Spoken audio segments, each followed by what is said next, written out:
Este es Luis Alberto Jovel, dando la bienvenida a su programa Un Encuentro con la Verdad.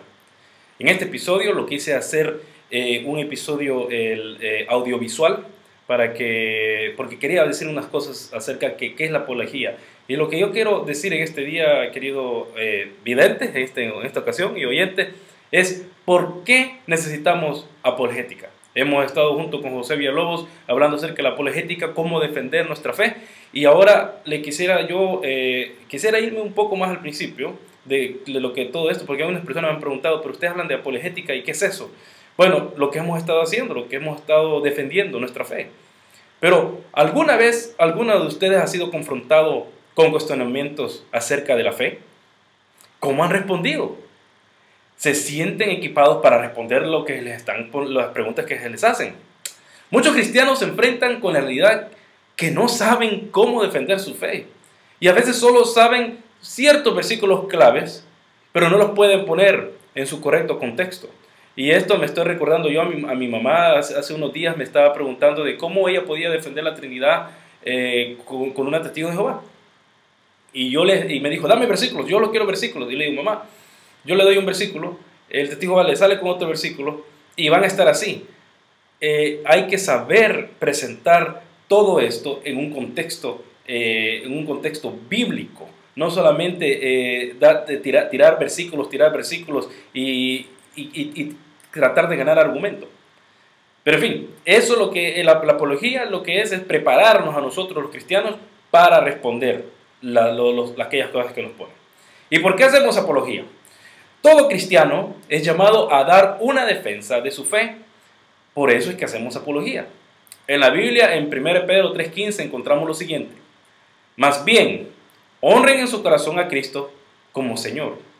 Estén siempre preparados para responder a todo el que les pida razón de la esperanza que hay en ustedes. Así que no es una opción que solo es para ciertas personas el hacer apología. No es solamente para los pastores, como después lo diré de nuevo, es para todos aquellos que nos piden a nosotros una respuesta de la razón que nosotros tenemos en nosotros mismos. Pero, ¿qué es la apología entonces? La palabra responder en el versículo que acabamos de leer, 1 Pedro 3:15, es la palabra griega apología. Y apología, aquellos que sabemos inglés, saben que cuando usted se choca con alguien, le dice I apologize o excuse me, dicen, pero apologize quiere decir pido perdón.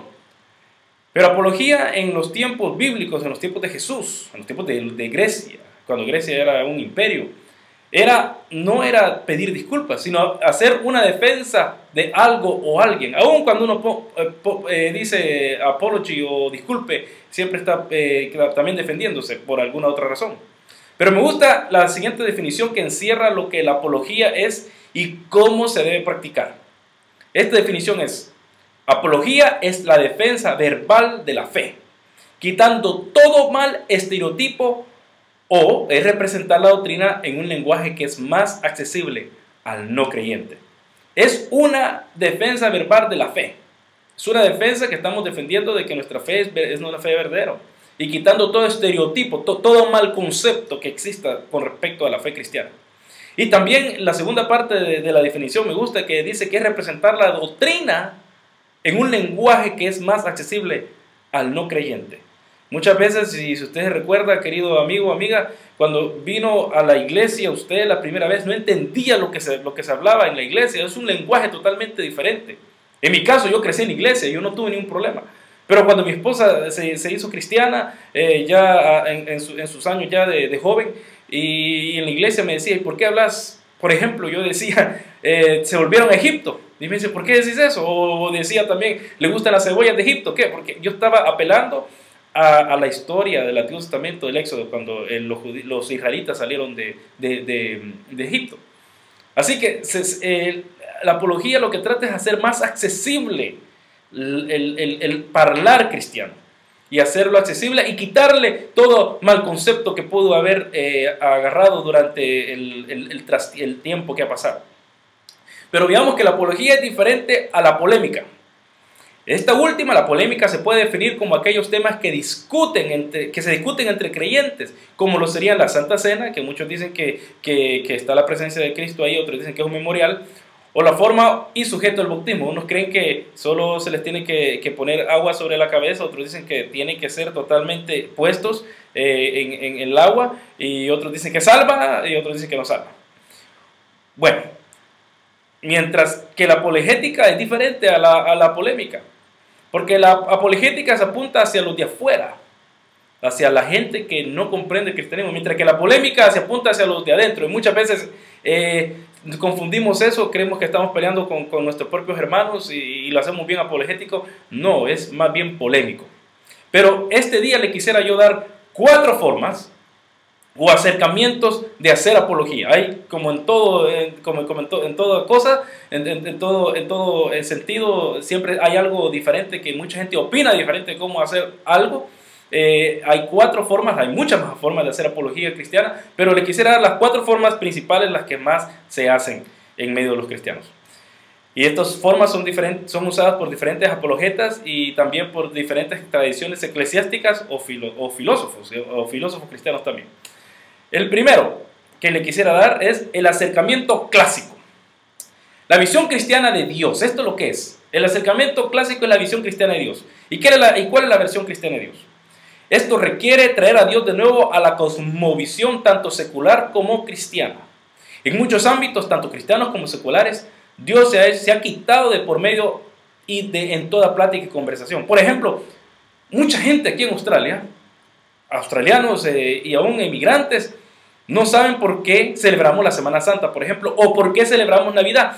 Hubo una persona que llegó a una iglesia y le dijo, y tuvieron una presentación de la Natividad de Jesús, y le dijo a la persona que le invitó, qué bonito esa presentación que hicieron, ¿la escribiste tú? Porque está tan fuera del cristianismo esta persona que no sabía de lo que se estaba hablando. Para muchos la Navidad es simplemente dar regalos y Santa Claus, y es Jesús el centro. Bueno, entonces el acercamiento clásico trata de traer de nuevo todo eso, todas esas cosas que se han hecho seculares al ámbito cristiano. Y pretende proclamar al Dios del cristianismo como el único y verdadero Dios.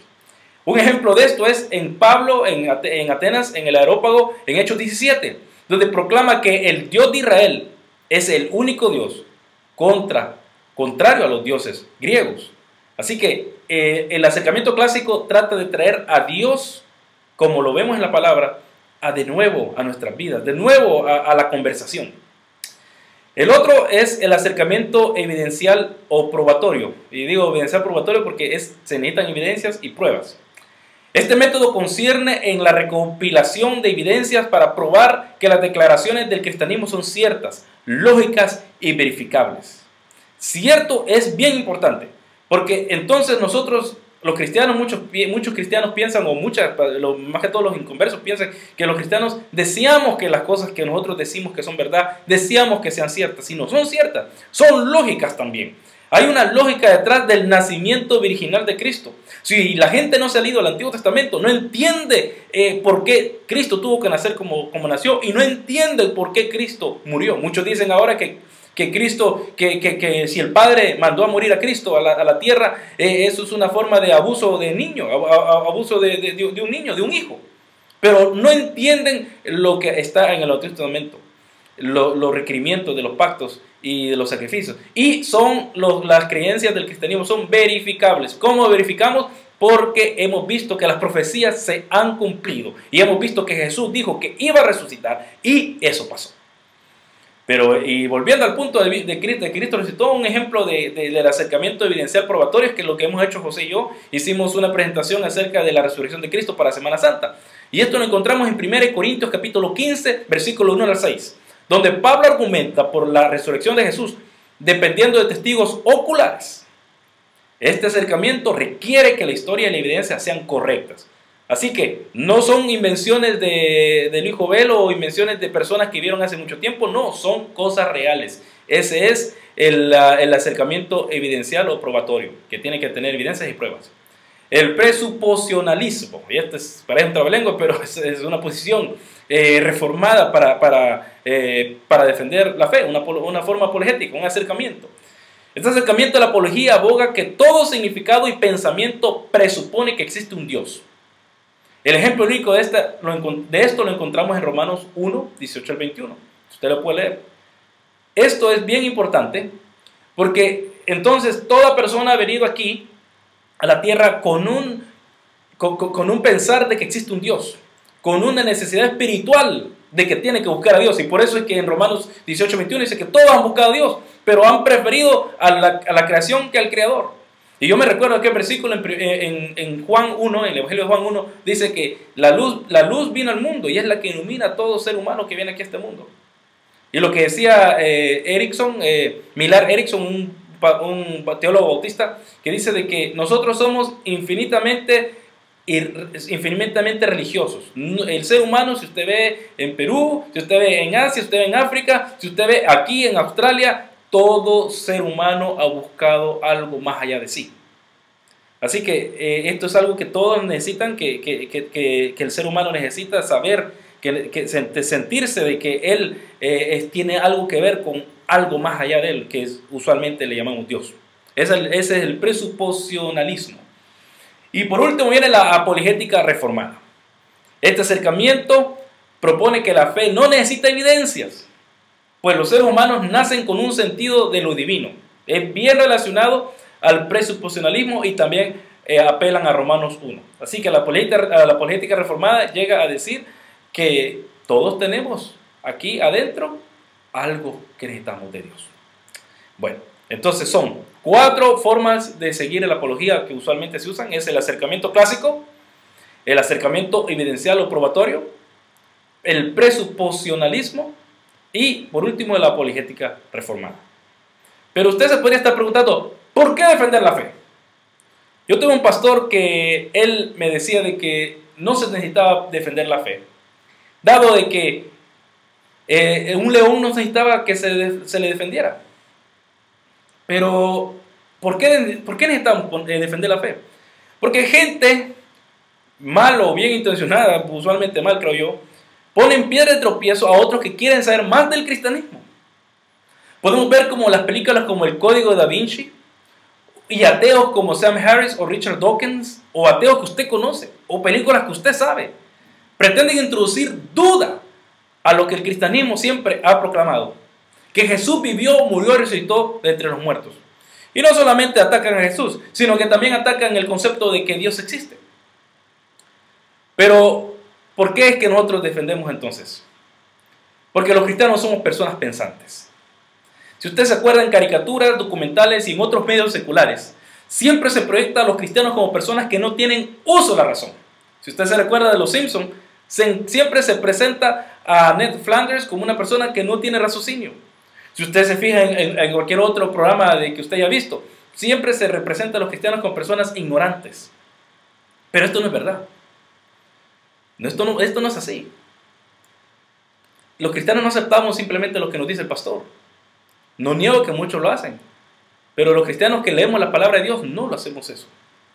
Entre las contribuciones que el cristianismo ha hecho a la humanidad se cuentan los hospitales, por ejemplo, las universidades, el arte y la ciencia. Y esto es una cosa que muy adelante después lo voy a volver a tocar. Tengo 2 libros que hablan acerca de qué el cristianismo ha hecho para la humanidad. Cuando la gente dice que el cristianismo ha creado guerras, ha creado destrucción, no han tomado en cuenta cómo el cristianismo ha introducido cosas que a este mundo, los orfanatorios, por ejemplo, han dado mucho, ha sido de bendición. Es una forma muy, como dije anteriormente, se crean estereotipos del cristianismo. Como dije anteriormente también, de que mucha gente critica el Nuevo Testamento o critica el Nuevo Testamento sin conocer toda la gama, todo desde el Génesis hasta el Apocalipsis. No es así. Tenemos que saber la historia total del cristianismo. Y asimismo también tenemos que tomar toda la historia que es el cristianismo hecho para este mundo. El hecho que la Iglesia Católica haya rechazado que la Tierra, por ejemplo, que la Tierra no era el centro del universo, no detuvo a Copérnico con una convicción cristiana a seguir indagando sobre cómo Dios había creado el orden en el universo. O sea que, aunque la Iglesia Católica dijo, no, Copérnico está equivocado, la Tierra es el centro del universo porque nosotros decimos que es así.